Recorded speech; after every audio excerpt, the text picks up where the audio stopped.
Di bulan Ramadan yang suci ini, semua orang pada dasarnya ingin melakukan upgrade diri, berharap bisa berubah menjadi versi terbaiknya. Itu juga terjadi pada sosok Lamine Yamal. Saat masyarakat Eropa banyak bertanya apakah puasa akan memperlambat performa seorang pemain, Yamal mode Ramadan justru tampil garang. Pemain muda Barcelona itu mengemas hat-trick ke gawang Villarreal. Sebuah catatan yang membuktikan kalau Yamal kini sudah berubah. Perubahan menjadi pribadi yang lebih kalem, sekaligus perubahan menjadi mode Ramadan rupanya membuat Yamal makin moncar di atas lapangan. Lalu rahasia apa yang tersimpan di balik moncarnya Yamal mode Ramadan? Di video kali ini, Starting 11 Moment akan membedah gacornya Lamine Yamal di mode Ramadan dan rahasia yang membuatnya tampil demikian. Mau tahu apa yang membuat Yamal makin garang? Simak selengkapnya.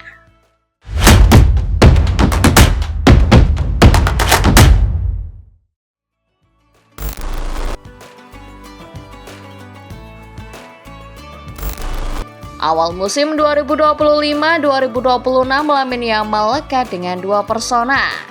Satu sisi ia dipandang sebagai pemain muda berbakat yang bahkan kerap dicap sebagai the next Lionel Messi. Namun di sisi lain banyak orang menyorot attitude-nya terutama di luar lapangan. Yamal yang masih berusia sangat belia sering tersandung kontroversi. Satu yang paling terkenal yaitu tentang komentar Yamal jelang laga El Clasico jilid pertama pada bulan Oktober 2025 kemarin. Sebelum laga, Yamal melontarkan komentar yang membuat darah para pemain Madrid mendidih. Pemuda kelahiran 13 Juli 2007 itu menyebut Real Madrid sebagai klub perampok dan klub tukang ngeluh. Tak perlu dibahas lagi apa yang terjadi setelahnya. Madrid yang marah akhirnya berhasil menundukkan Barca di Santiago Bernabeu. Komentar Yamal juga memicu masalah yang lebih luas.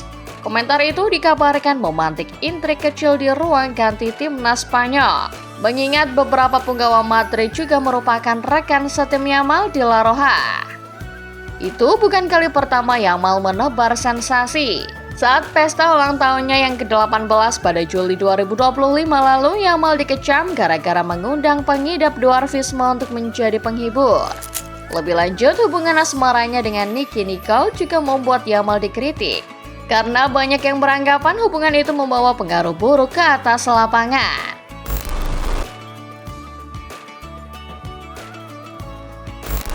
Melihat Lamine Yamal rasanya seperti melihat sebuah ironi besar. Di saat banyak orang memuji talentanya di atas lapangan, kritik akan sederet kontroversi yang ia ciptakan juga banyak berdatangan. Barcelona tentu tak bisa membiarkan hal itu terjadi. Kontroversi yang terjadi di laga El Clasico akhirnya membuat klub turun tangan menangani attitude Yamal. Hansi Flick dibantu oleh klub dan Jorge Mendes agen Yamal melakukan koordinasi untuk bisa lebih mengontrol Yamal. Jika sebelumnya Yamal bebas berekspresi di media sosial, Flick dan Barca melarang agar Yamal mengurangi aktivitas bermedsosnya. Selagi tak ada kepentingan mendesak, terutama soal klub, Yamal disarankan untuk tidak mengunggah apapun. Larangan ini tentu saja dilakukan demi menjaga mentalitas Yamal di atas lapangan. Bagi Barca, Yamal adalah aset berharga yang tidak mungkin mereka sia-siakan. Maka dari itu, sebelum talenta Yamal terbuang percuma, Barca memilih melakukan penanganan awal. Mereka ingin Yamal fokus pada sepak bola karena karirnya masih sangat panjang. Keputusan Barca tentu disambut gembira oleh para fans mereka. Banyak fans juga menganggap kelakuan Yamal terutama di luar lapangan mulai meresahkan. Mereka ingin Yamal kembali jadi Yamal yang cuma fokus di atas lapangan. Mereka ingin Yamal menghindari segala bentuk kontroversi seperti Lionel Messi dahulu.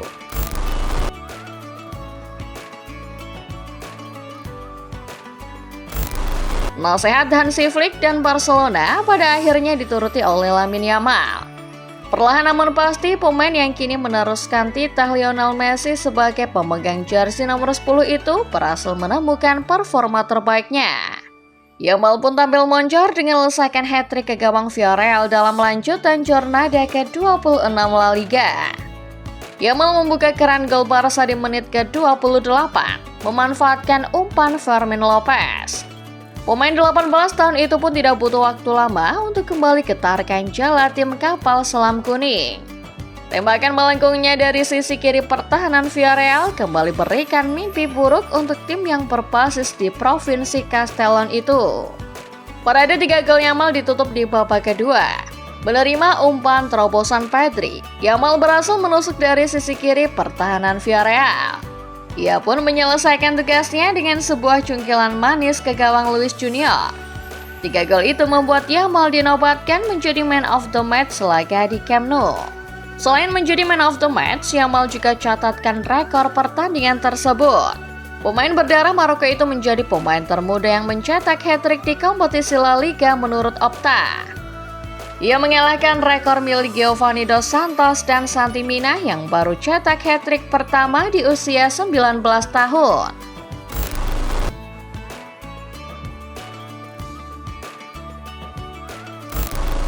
Transformasi impresif Lamine Yamal dalam laga terakhir ini tak lepas dari perubahan kepribadiannya yang kini lebih kalem. Yamal yang dulu dikenal cukup tengil dan mudah memprovokasi, belakangan terlihat lebih fokus dan terkendali, baik di lapangan maupun di luar lapangan. Perubahan ini juga terjadi karena Yamal mengikuti nasihat Hansi Flick dan Barca. Sementara itu Yamal bulan ini juga terlihat lebih kalem dari biasanya. Penyebabnya tentu karena Yamal juga berpuasa.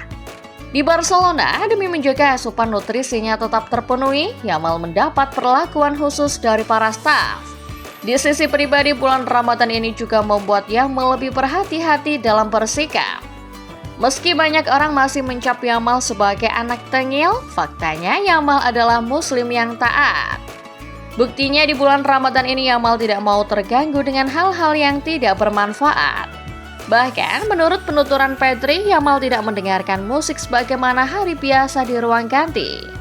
Lamine Yamal adalah orang yang sering memutar lagu di ruang ganti.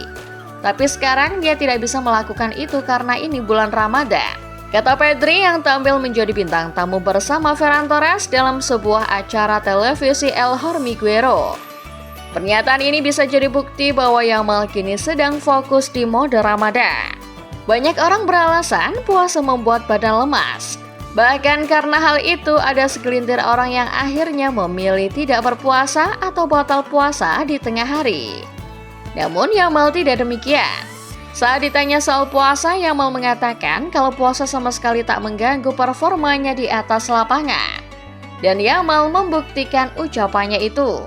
Di sisi lain, perlu dicatat pula bahwa peningkatan performa Yamal belakangan ini juga terjadi karena ia sudah mulai pulih dari cedera pubalgia yang sempat ia alami. Beberapa bulan terakhir Yamal menjalani perawatan intensif atas cederanya. Kini ia merasa rasa sakitnya sudah tidak separah sebelumnya.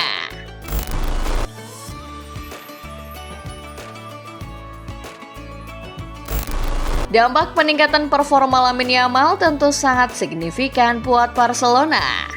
Bicara spesifik soal kemenangan 4-1 melawan Villarreal, hasil itu praktis membuat Barca makin kokoh di puncak klasemen sementara La Liga. Klub asal Catalan itu sudah mengemas 64 poin dari 26 pertandingan, memperlebar jarak dari Real Madrid. Los Blancos yang sebelumnya sempat cicipi puncak klasemen untuk sesaat, kini tertinggal 6 poin. Namun Madrid punya pertandingan yang lebih sedikit, yakni baru memainkan 25 pertandingan. Madrid baru akan bermain pada Selasa malam menghadapi salah satu rival sekotanya Getafe. Soal Lamine Yamal, Hansi Flick sendiri sepakat bahwa apabila Yamal bahagia, semua tim akan ikut merasa bahagia. Flick terkesan dengan penampilan Yamal di pertandingan melawan Villarreal. Tapi ia menekankan kalau kemenangan 4-1 itu terjadi karena semua pemain memang tampil bagus sepanjang pertandingan. Yamal pun mengungkapkan Flick awalnya hendak menariknya keluar lebih awal. Namun ia ingin mencetak hat-trick dan Flick akhirnya membiarkannya bermain lebih lama. Yamal menjawab kepercayaan itu. Hingga pada menit 73, ia benar-benar ditarik keluar digantikan Ronny Bargi. Melihat performa Lamine Yamal yang makin moncar, rasanya boleh dibilang Yamal yang sekarang adalah Yamal yang benar-benar berbeda. Lebih kalem, lebih tenang di mode Ramadan, tetapi lebih mengerikan. Lalu apakah Yamal bisa konsisten dan membawa Barca kembali juara La Liga? Coba tulis pendapat kalian di kolom komentar ya.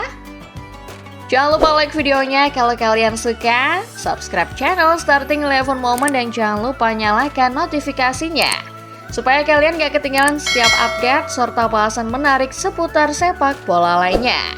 Terima kasih dan sampai jumpa.